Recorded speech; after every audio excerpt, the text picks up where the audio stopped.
Welcome to Out of the Box with Christine, the podcast for conscious entrepreneurs. Are you willing to step into your greatness? Are you ready to shine? Well, get ready, Truth Seeker. You're in for an amazing ride. And now, here's the host of the show, Christine Blosden.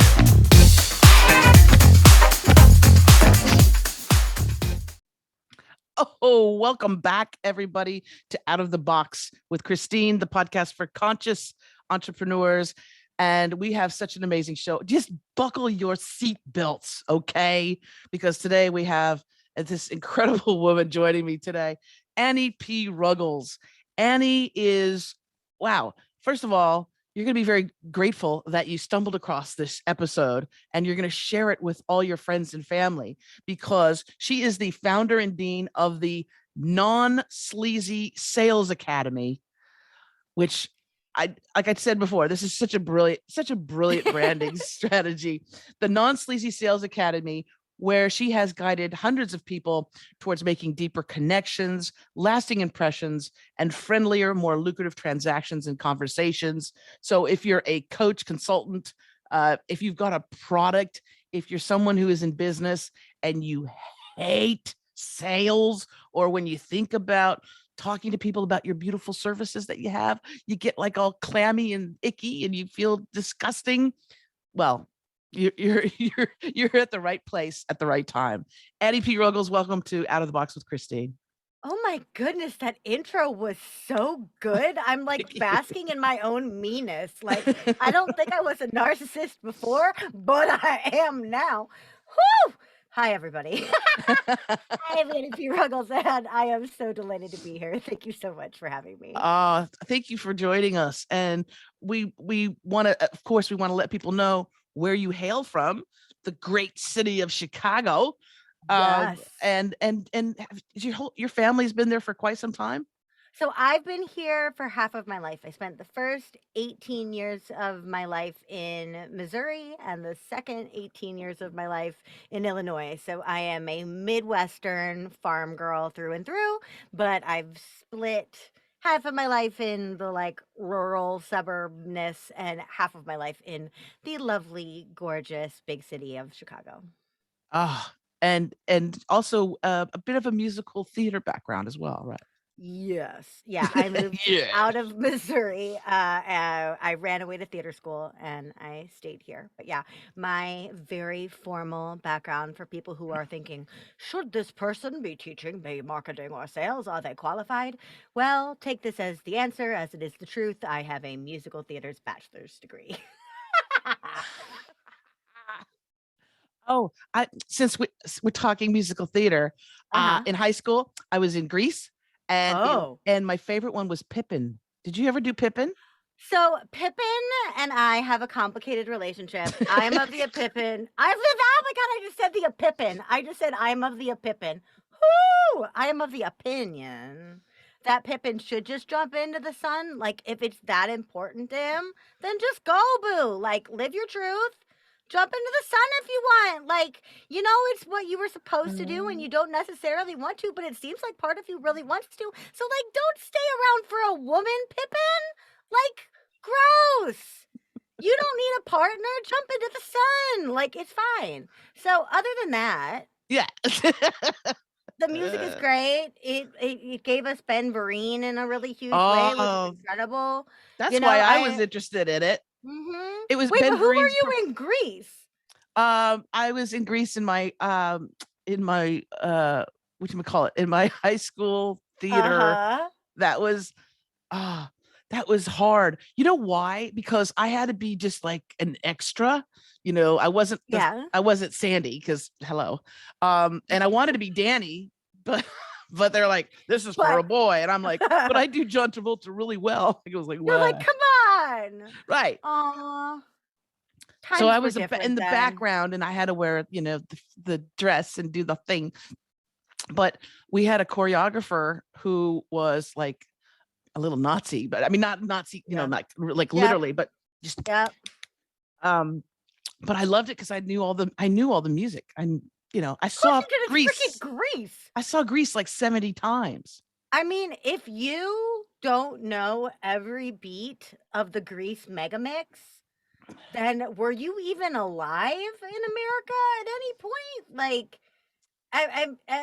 I don't think you could survive entire decades without knowing every beat of the Grease Megamix. Like, have you ever been to a wedding or a bar mitzvah ever? Have you ever been to a carnival ever? And Annie, here's your test for you. What's the best song from Grease? One or two? I'll give you two. No. Grease 1 or Grease 2? Oh, Grease 1? Oh, geez, Grease 2. What the? Okay, wait, Grease 2? Grease 1, the original. Okay. I have thoughts on Grease too, but I love that this is our interview. It's like, Yeah. I'm just going to teach you sales, but we'll get to the content about sleazy sales. It's hysterical because my podcast is I feel like we're on my show because my show is half small business and half pop culture. So I feel like we're just having a Freaky Friday and you're on my show. So this totally works for me.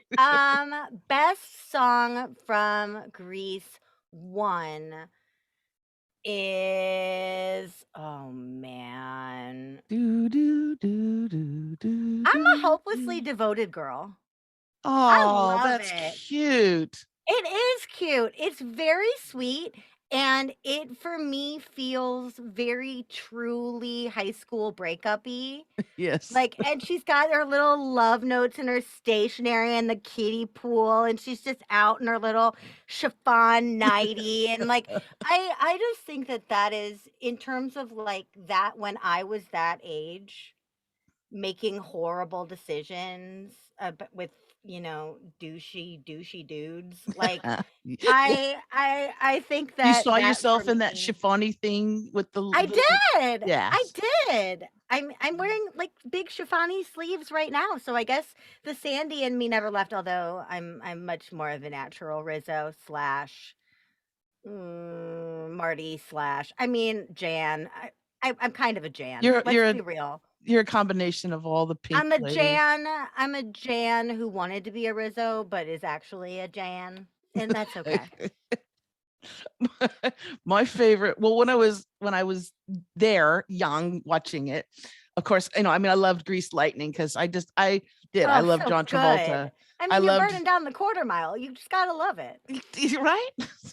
But my favorite, what ended up being my favorite, lyrically, was the song by Rizzo. There's Worst Things You Can Do. Oh, yes, so that good. And let's also talk about like beautiful, wonderful goddess baby Stockard Channing. Stockard Channing. I mean, the cheeks. Stockard Channing only gets better like a fine wine, but that cherubic, sassy little angel that grows up into Abby Bartlett, I just was like, oh my God, I love you. Oh. Absolutely brilliant. We didn't realize that these were like 30 and 40-year-old people playing high school kids, but of course not, because we were children too. We were like, yeah, I'll look like that when I'm in high school. Yeah. Remember when Olivia Newton-John came out in that outfit? I was like, why do I feel so funny? Oh yeah. I'm pretty sure that is what therapists would call part of my queer root. Yeah, she came out in that, and I was like, I didn't feel that way about you before, Sandy. Dang, bad Sandy, doing it for me. Yeah. We've lost all control. Okay. We've been talking about Grease for 20 minutes. It's hysterical. All right, so we've established that you're awesome because you know Grease. Now, Grease 2, did you liked Grease 2? I think we're actually recording an episode of my show right now, Christine. I think we're just going to put this out as an episode of TLTQ. No. Okay, what about Grease 2? Was it, who was in Grease 2? Michelle Pfeiffer. Oh, okay. And she is Michelle freaking Pfeiffer. Need I say anything else? Yeah. But okay, so my best friend loved Grease 2, and I was like, you are so stupid. Grease 2 is trash. And she was like, no, how dare you? Watch it again. with an open mind, and you will see that it is a great time. Here's the thing about Grace too. She don't need no man. She wants a cool writer. She wants a cool writer, right? Because he's got to do the Sandy. He's got to go bad boy, which I enjoy. But also, she just wants a cool writer to be her arm candy. She doesn't need any saving. She doesn't need Danny Zuko for his weird popularity.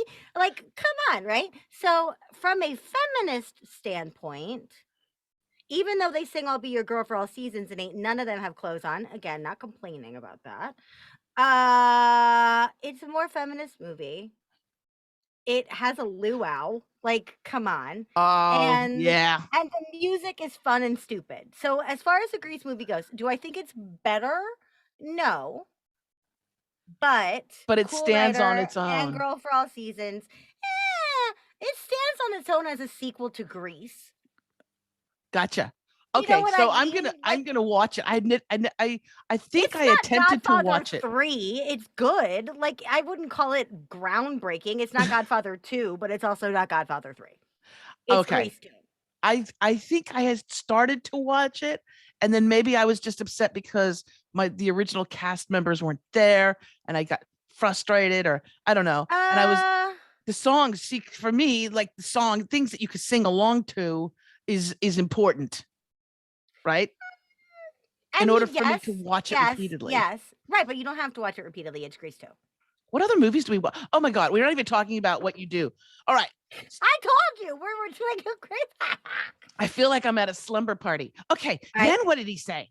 And then tell me more. Tell me more. All right, let's get to the topic because people have tuned in to listen to your magic like Are they mantra. Still here? Huh? They're here. Oh, they've been. Hello? They're riveted. They're riveted. So first of all, brilliant. The non-sleazy sales academy. Mm-hmm. I don't know. Sales, like, well, you actually, I think you said your father used car salesman. No, my grandpa was a used car salesman. Yeah, Pop. Good old Pop. Not to be confused with President Pop, for those of us here in America. No, my grandpa was a used car salesman. And the kick of that was that he was this absolutely super terrific, wonderful, decorated war hero, quiet, lovely, not super emotional dude. And he was a used car salesman. And so what I didn't understand growing up was the stigmatization of that, because the only used car salesman I knew was freaking wonderful, up until the point where people came to his funeral that he sold a car to like 30, 40 years before that. And we're like, he was such a great guy. He sold me a car. He sold my daughter a car. He sold my next door neighbor a car. Like, this literally happened. So I never really understood the stigma of that, but I certainly understood and felt deeply the stigma against just general selling in my life. And I felt it so deeply that I almost ran myself out of business more times than I can count, because I just was like, you know what? I'm never going to do that.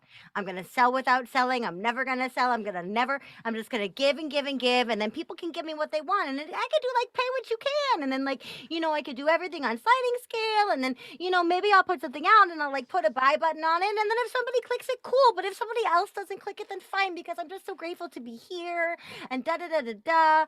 And then I would be working 70 hours a week and unable to pay my rent. So, like I think that's why it's so important that I always want to point out that we're going to talk about sales avoidance today. And I'm not judging anyone who feels like sales is beneath them or not for them.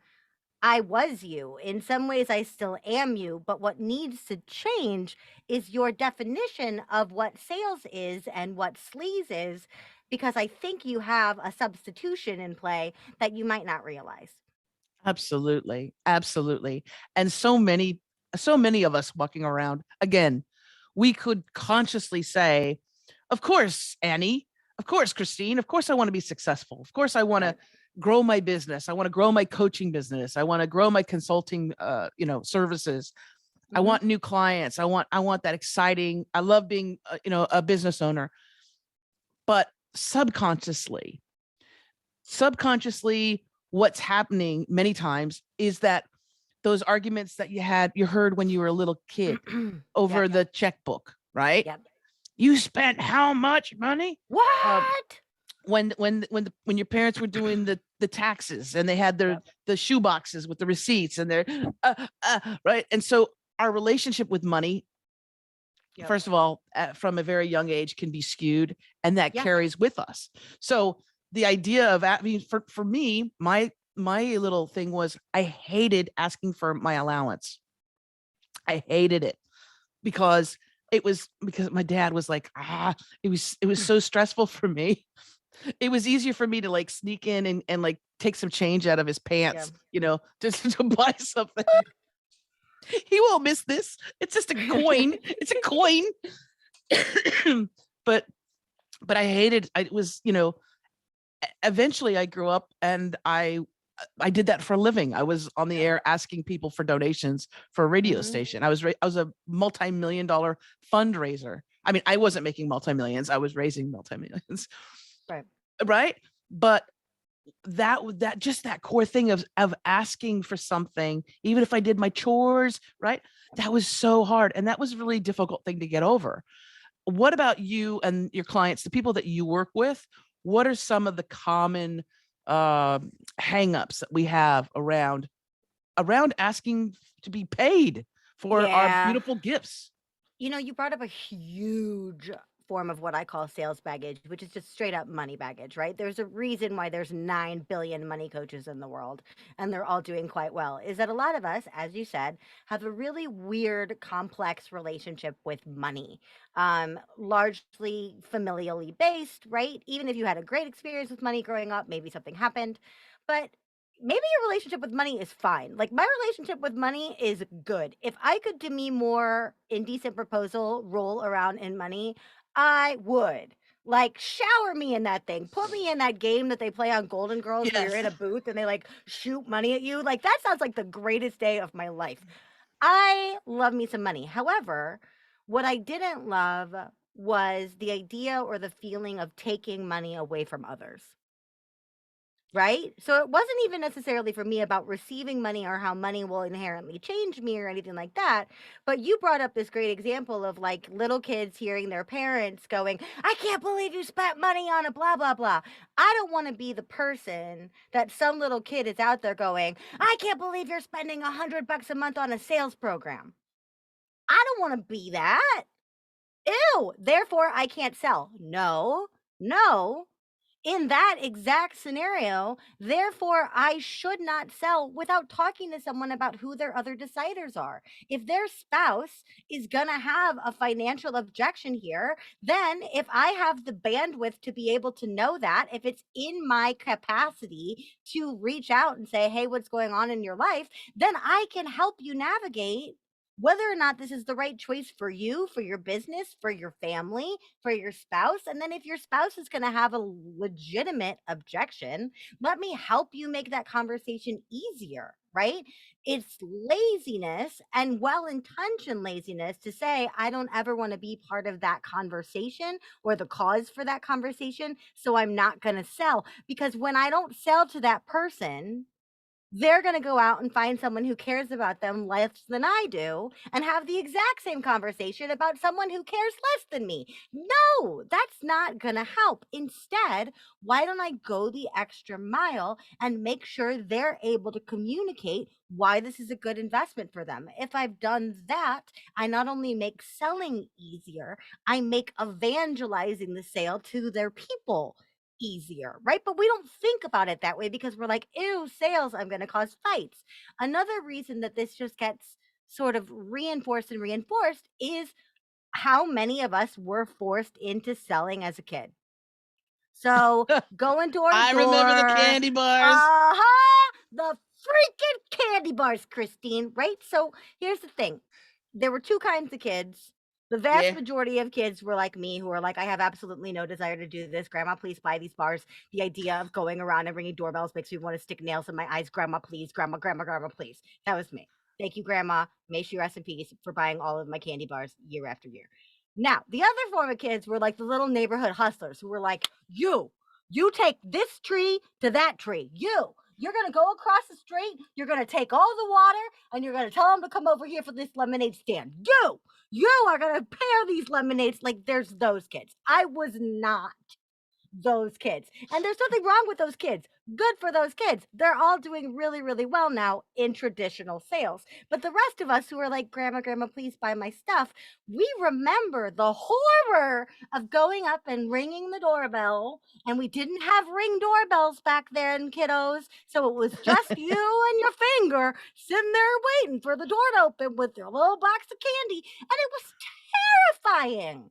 It was awful. And then we all grew up and we thought, well, I don't know how to sell, so I'll just do what my manager tells me to do. And the manager's got a manager who's got a manager who's got a manager. And that manager was only worried about the bottom line and not the other side of the transaction. So what are they saying? They're going, ring those doorbells. Get out there, pick up the phone, have the conversations, chase that no, come on, let's go. Of course we don't want to do that to our clients. Of course we don't want to do that to the wonderful people that we're trying to draw into our network and build community with. Of course we don't want to freaking ring their doorbell and try to be like, would you like this stale, overpriced candy bar? No, of course they don't. But you're not selling stale, overpriced candy bars anymore. You're not. No. You don't get that reaction of the people going, how much is that candy bar?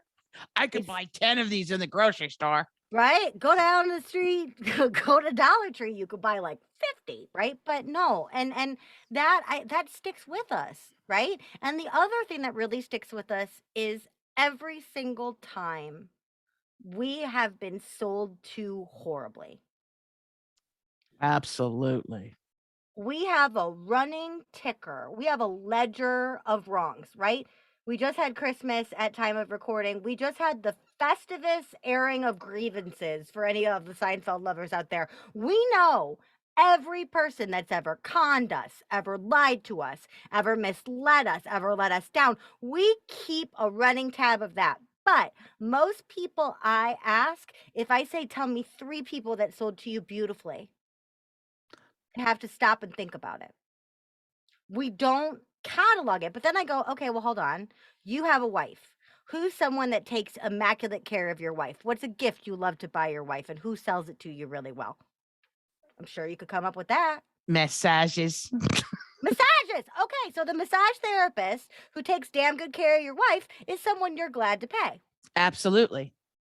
Right?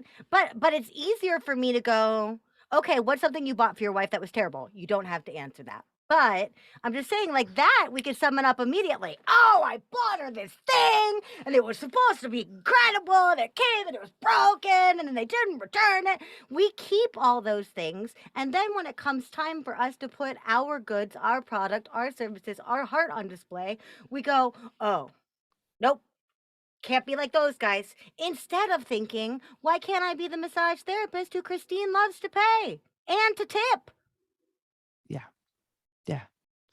And what is it about? I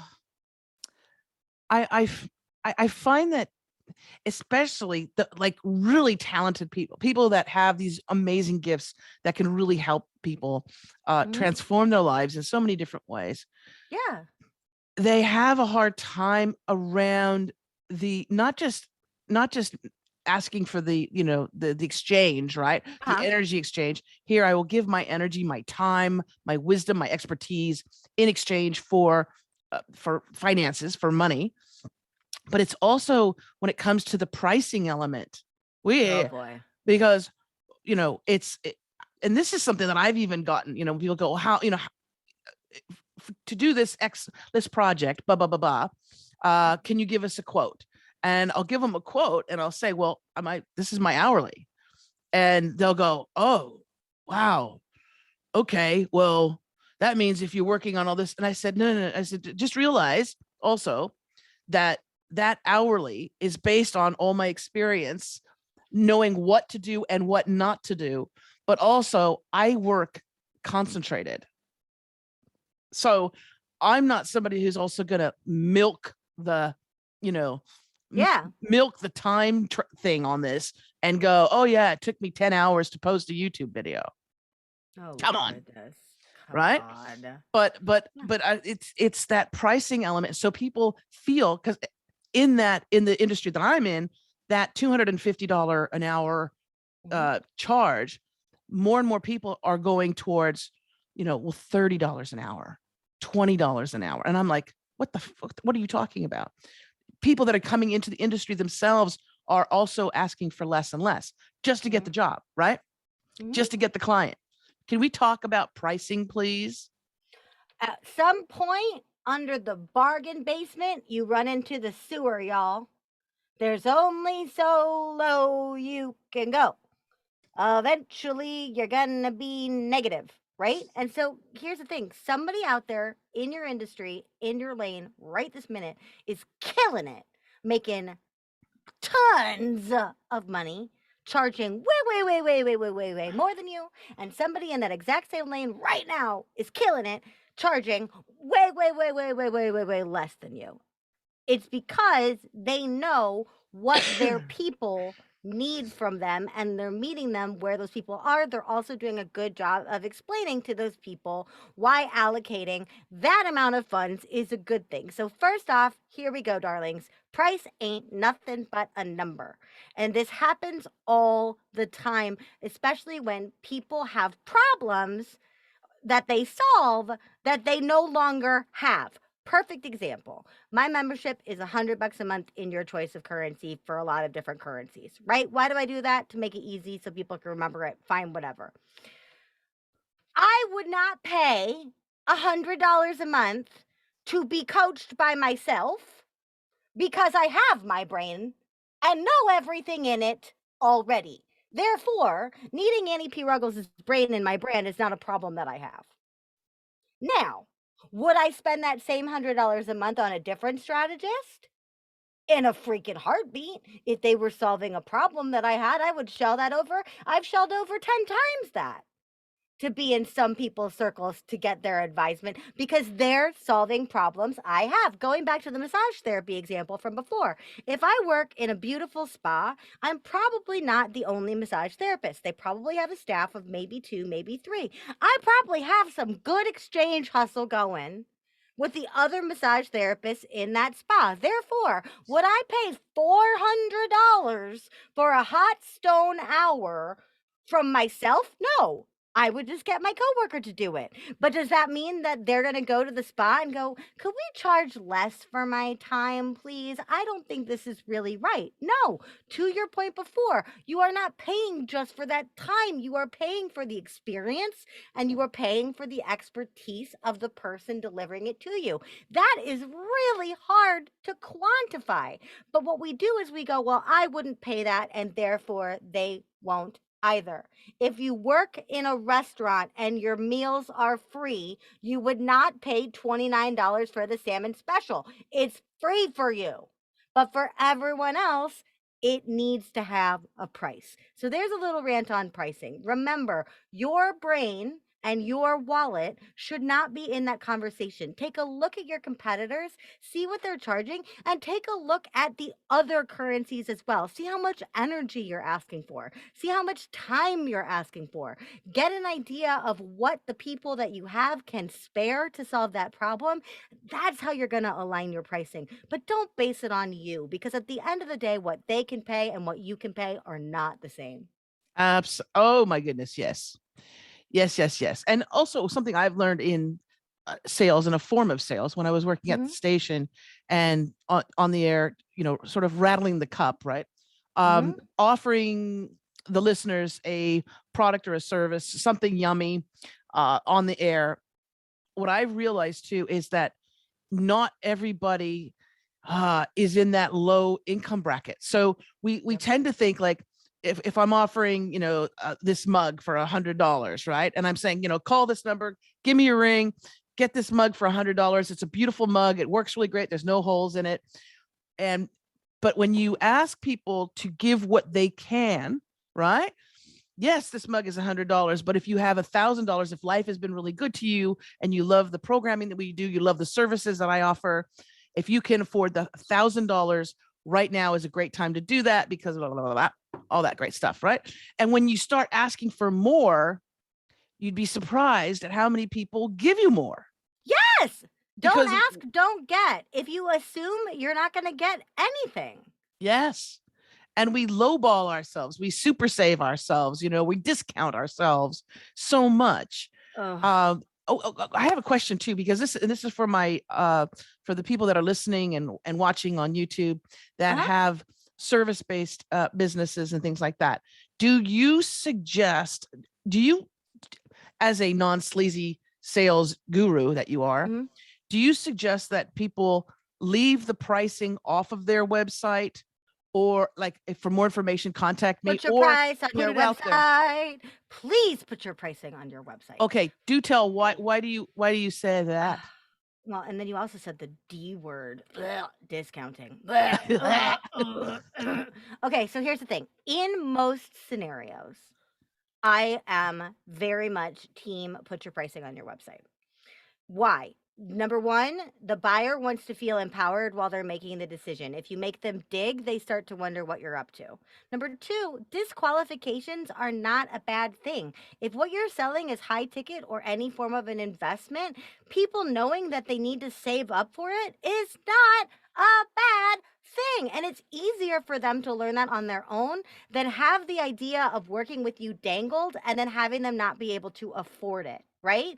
Like, my favorite thing in the entire world right now is my Remarkable tablet. I just got it. I'm obsessed with it, but it's not throwing around money for me. It's a business expense, but I knew if I squirrel away some of my consulting money, then as my end of year treat to myself, I can Black Friday me a Remarkable tablet when it's on sale, right? I had to plan ahead for that.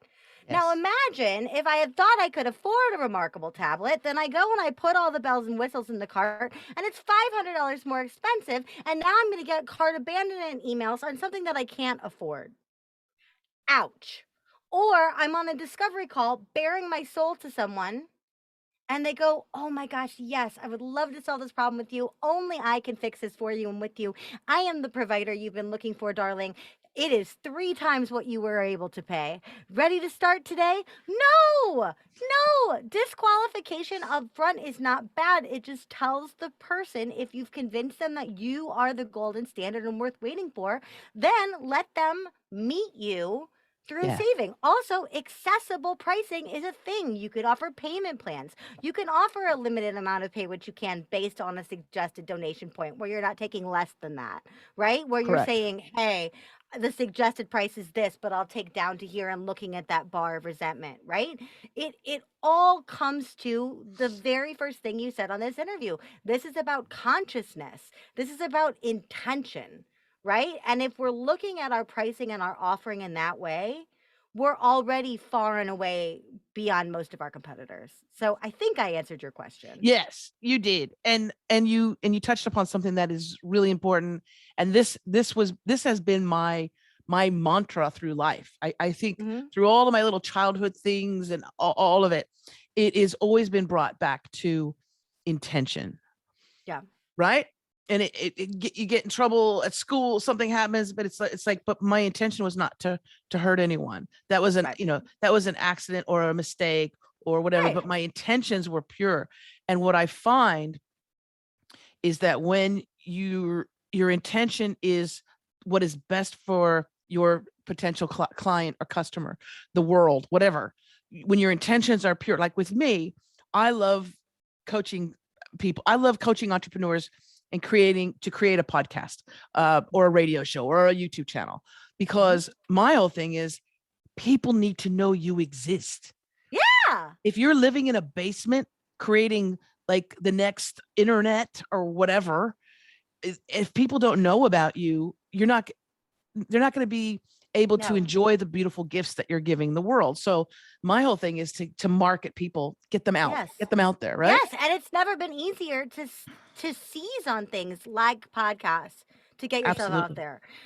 One quick thing, just because I forgot to say it before. Yes. For folks who disagree with me or really, really don't want to put their prices on their website, here's a really quick tip that you can do instead that will still satisfy the disqualification factor. Go ahead. So one thing that you can do is you can say, packages begin at. So if you're feeling really protective of your IP, you're worried about putting all your prices out there. Some of the stuff is proprietary, you want to keep it hidden. Some of the stuff is offer only. Any of that stuff, prices begin at will still help people understand that benchmark they need to hit without you having to give everything away. So when in doubt, that's what I would recommend.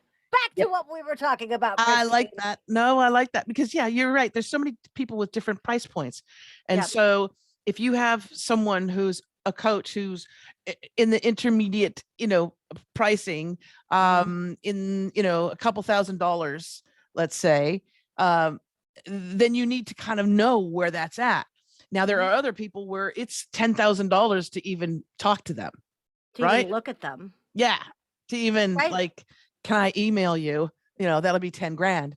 And they're wonderful. It's wonderful. It's wonderful that they're making that kind of money. Good for It's them. wonderful that they have those circles, right? But you I'm need not to know up knocking it. front. Now, if I Yeah. spent $10,000 on a, coaching session on an hour with somebody, I would need to discuss that with my wife. And I would also need to Yeah. really take stock of that and to go, Yes. is that something that is it that $10,000 Is I'm this investing? the best allocation of $10,000 for me and my family in this moment? Exactly. Or do I buy a 1986 Toyota Hiace pop top camper van Yes. and go camping? Yes. Yeah. So I'm like, yes. There we go. Decision made. Just that's do what that we one. did. We just did that. Yay! And But the I love that you memories. brought up that spouse objection. Yeah. Number one, just as an inclusion note, everybody out there, please don't assume that A, everyone has a spouse, or B, that you know the gender of their spouse.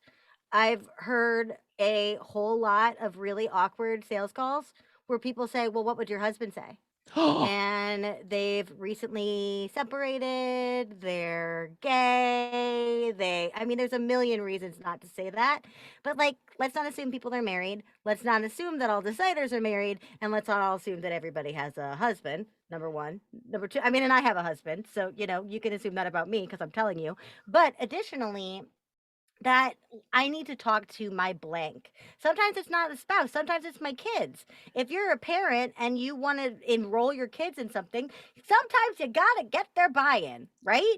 Yeah. Or if I'm planning a trip for my parents, my husband and I should probably talk to other people. Or to your point, even if it is for my business, 10 grand is a heck of a lot of money. If I'm going to spend 10 grand in my business, which my husband owns no part of, I'm probably just going to run it by him before I drop the money because it's a lot of freaking money. And one of the ways that you can really separate yourself away from that sleazy salesman stereotype is invite the other deciders to the conversation or make yourself available to them. Again, this is a time luxury thing. So if you're totally slammed, find little ways to do this. But if you're not totally slammed, if someone says, hey, let me talk to my blank. Number one, honor that. Don't say that they're a self-sufficient woman and they can do it on their own. Ew, gross. Blech. Gross. Number two, don't go, well, if you can buy in the next 4 seconds, then I'll, if you don't and you just buy now, because then you're telling them that their relationship is invalid and you're invalidating their own processes. Instead, if you could say, okay, who do you need to talk to? Your spouse? What's important to them? A lot of the time they go, I think they would tell me just to do it. All right, well, you just said we should talk to them. Would they want to be talked to first? I'm the one telling them to go talk to their spouse, and they're paying me, right? Yes. But if you include deciders in the conversation and keep that trust valid, then you have a much easier conversation going forward. But you develop the trust. You also develop the trust with that person who's making. You're developing trust with the person who's making that decision because you're not trying to just get the money. Yeah. And it's gotten people to re-enlist with me too, where I'll know their spouse's names, their kids' names, their business partners' names, whatever, and somebody will come up on a hardship and I always want to work with people for that. And I'll say, hey, do you want to pause for a couple of months? And they'll go, Annie, I thought about that and I really, really hate that. But then my husband said, absolutely not. You're crazy without your Annie calls. Okay. Well, then thanks for being a brand evangelist, dude I talked to on the phone once for 5 minutes. It happens, folks. It happens. You're adorable. Thank you. Annie, Annie P. Ruggles, if people want to find out more information about you and join your universe of brilliance in the non-sleazy sales world, how do they do that?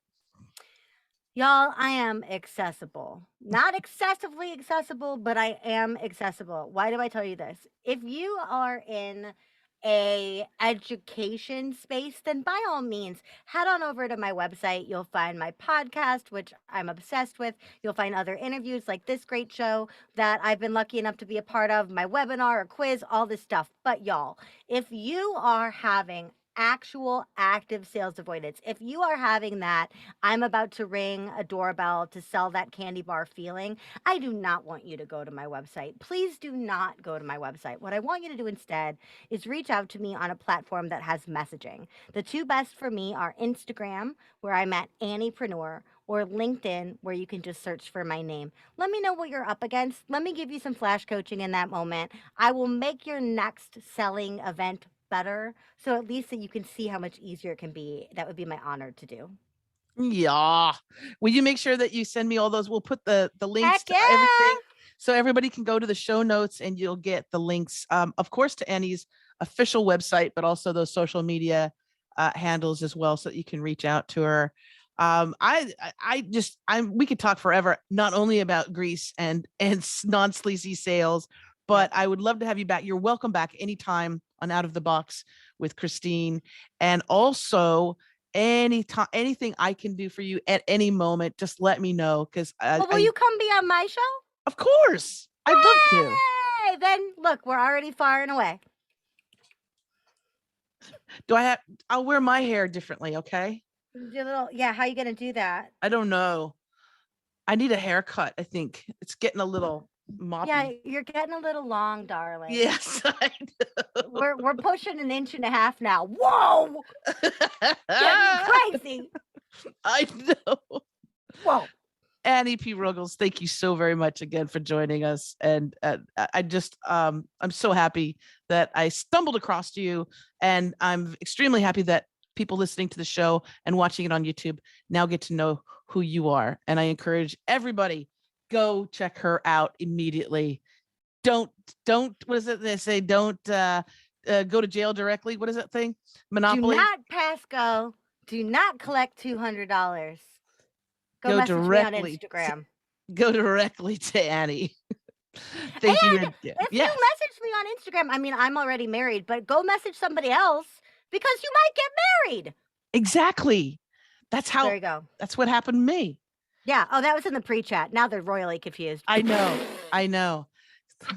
My wife found me on Instagram, so that's that we were having. Oh yeah. Pre-recorded now chat. Everybody knows. Okay. Well, now I just